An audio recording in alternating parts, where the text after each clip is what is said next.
Welcome everyone. You're listening to the account with a news summary for day 391 of the war in Ukraine. Thank you for tuning in. Today I have 3 extra segments for you. First, some additional updates on Xi Jinping's visit to Moscow. Second, the visit to Kyiv by Japanese Prime Minister Fumio Kishida. And lastly, the latest on the Dzhankoi explosions that were reported yesterday. All other updates are grouped into the usual situation inside Ukraine, including updates regarding the latest minister appointments and Russia's missile attack on Odesa, Russia and Belarus, with updates on Russia's new punishment for surrendering and Chinese drone sales to Russia, and the international developments, containing updates on the Patriot and Abrams deliveries and the UK's announcement to send depleted uranium shells.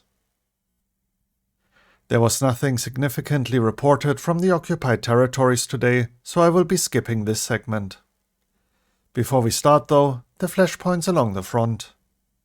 Bakhmut. Heavy fighting continues for control over key points in and around Bakhmut. Russia's main focus continues to be the northwest.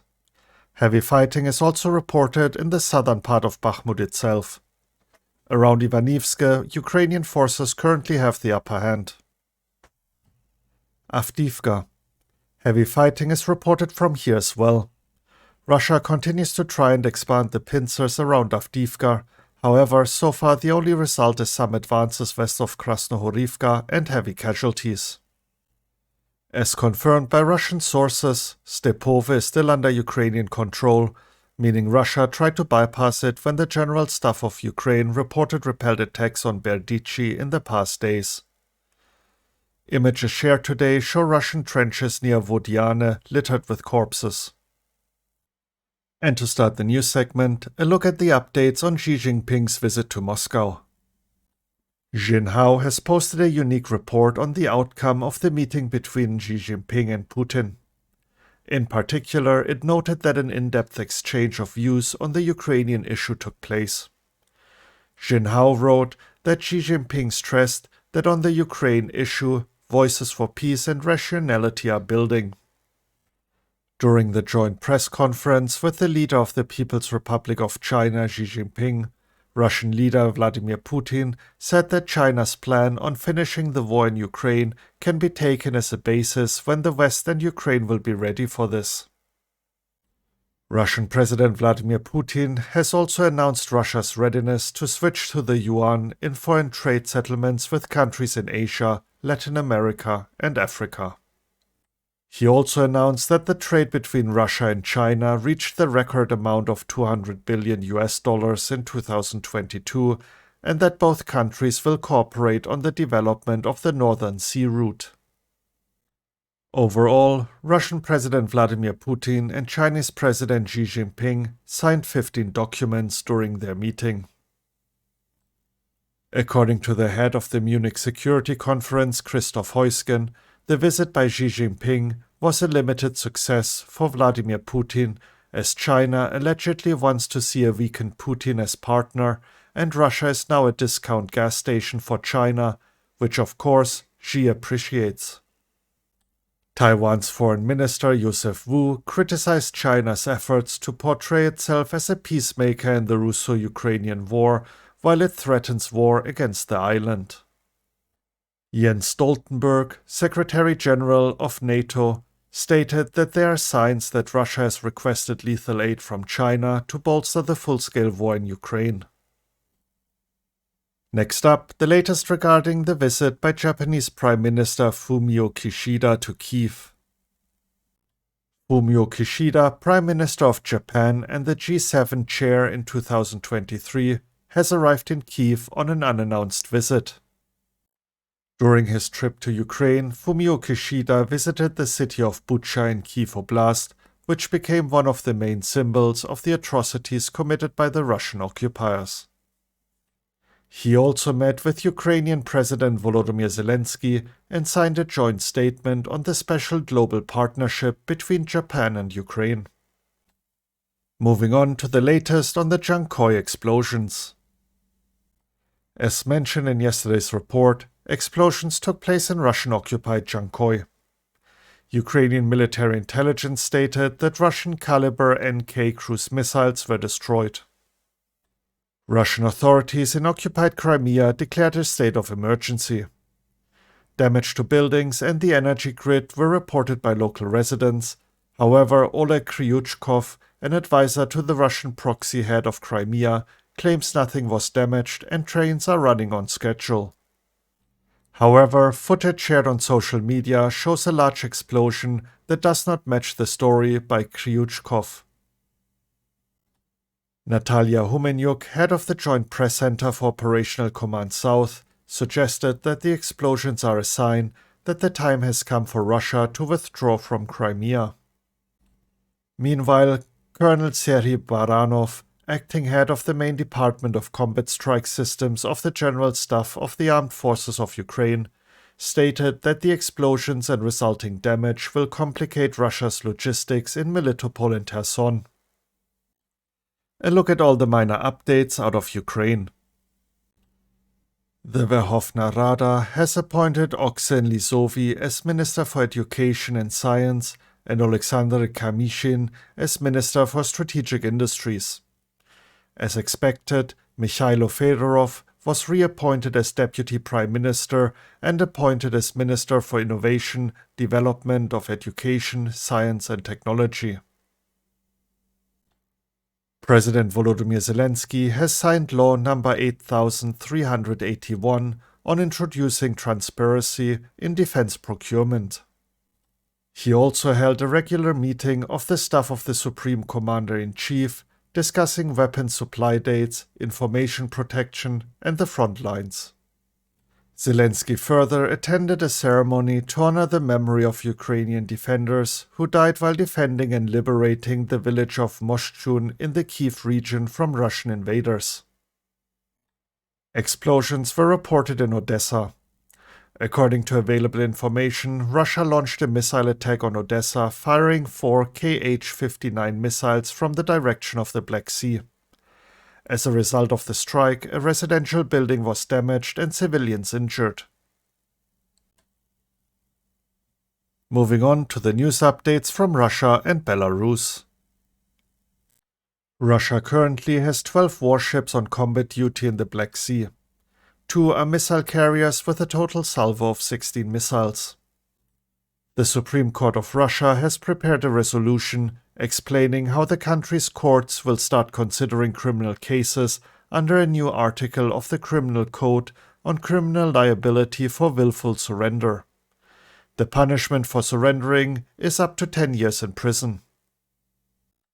According to Andriy Yusov, spokesman for Ukraine's defense intelligence, Russia is continuing a covert mobilization campaign and preparing for further mobilization measures to keep up its war effort in Ukraine.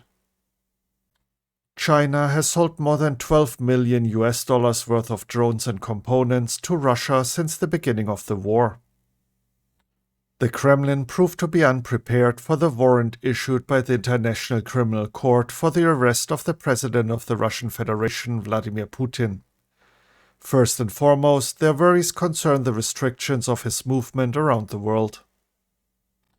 According to Chinese government data, Russia became China's leading crude oil supplier in January and February.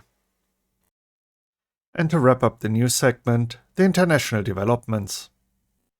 In order to expedite delivery timelines, Ukraine and the US agreed on the delivery of modernized M1A1 Abrams tanks instead of the more modern M1A2 variant.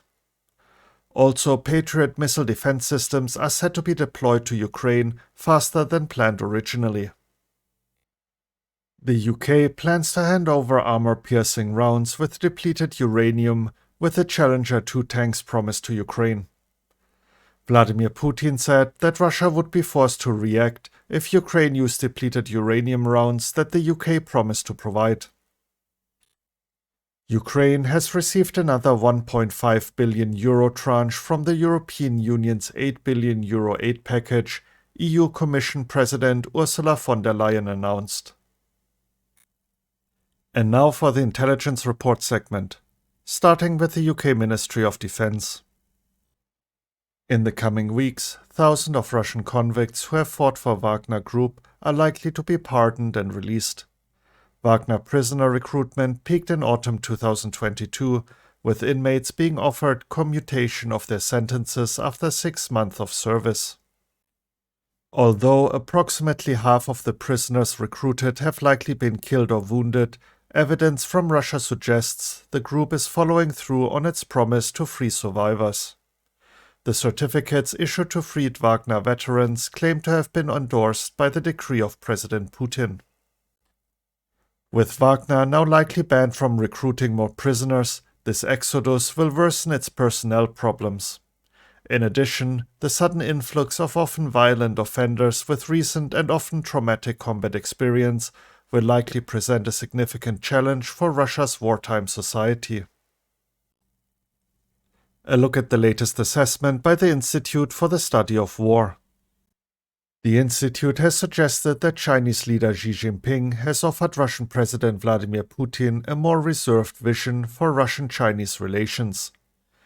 Xi Jinping's rhetoric suggests that he is not inclined to fully give Russia the economic and political support that Russia needs to reverse setbacks in Ukraine.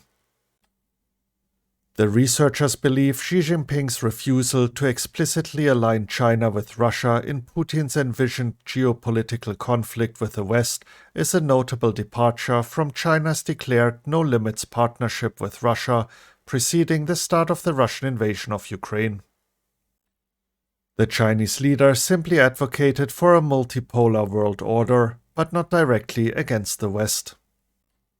It is likely that some bilateral agreements between the People's Republic of China and the Russian Federation will be aimed at simplifying sanctions evasion schemes, but the implementation of China's peace proposal and possible military assistance to Moscow remain unclear, the report summarized. Wagner Group's founder Yevgeny Prigozhin maintains political leverage and regional influence despite his public disagreements with the Ministry of Defense. As some Krasnodar Krai officials attempted to distance themselves by allegedly reneging on the agreement to bury Wagner troops, Prigozhin used his political influence to get the governor to overrule the local official's decision. At the same time, the report said, the destruction of Wagner forces near Bakhmut is likely forcing Prigozhin and Russian officials to reconsider the role of Wagner while Prigozhin works to rebuild his forces.